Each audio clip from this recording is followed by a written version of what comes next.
Eh bien, bonne année, très bonne année 2022. Oui, j'ose le dire, même en ce temps de stress, de crise nerveuse collective et d'ailleurs malheureusement individuelle aussi.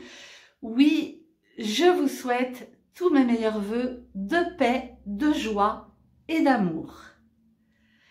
L'amour, comme vous le savez, je pense que on guérit par l'amour. Je pense que l'amour régit tous nos besoins, tout ce dont nous avons besoin.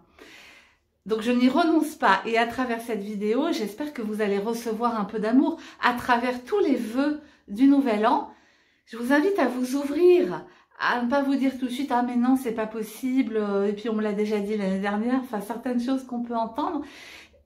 Prenez, l'amour est là, la personne qui vous le dit, elle a envie de vous faire du bien et c'est peut-être ça l'essentiel.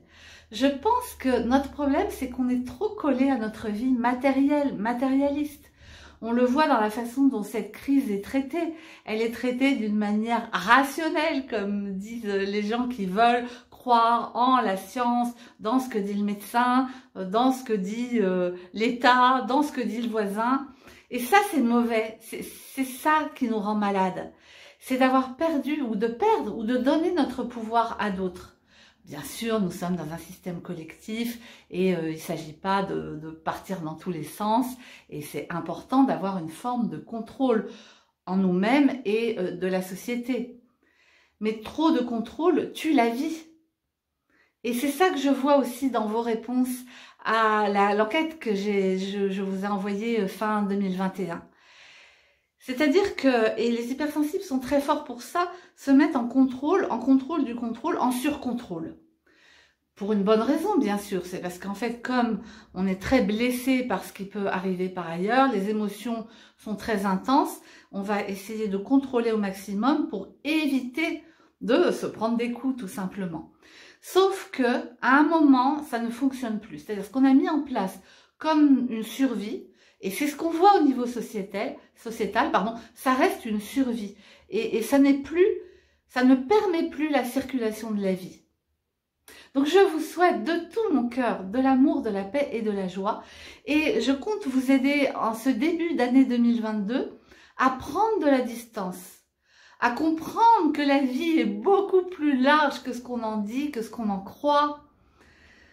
Personnellement, je n'ai pas eu de mal à comprendre que les médecins qui s'exprimaient sur le Covid n'allaient pas parler d'une voix. À cause de mes problèmes de santé, ça fait bien longtemps que j'ai compris qu'il n'y a pas un chemin de santé. De même que du fait d'avoir eu 4 enfants, j'ai bien compris qu'il n'y a pas un chemin éducatif, positif. Voilà, la vie nous apprend que la vérité absolue, elle existe certainement, mais elle est toujours à trouver, on va vers elle. Et dès qu'on s'érige en ponte de la vérité, en directeur des états véritables, excusez-moi, mais on se plante. Et nous-mêmes, nous le faisons pour nous. Pourquoi nous le faisons? Parce que ça nous sécurise. Parce que si on croit détenir la vérité, on a l'impression qu'on contrôle encore une fois. Donc tout ce jeu entre le contrôle et le lâcher-prise, et encore un mot sur le lâcher-prise n'est pas du tout du je m'en foutisme, de l'abandon ou même du pétage de plomb. C'est beaucoup plus fin et intéressant que ça. Et ben voilà, c'est mes vœux pour 2022, c'est d'arriver à avancer avec vous dans ce lâcher-prise, dans cette prise de distance, dans cette compréhension de votre propre pouvoir.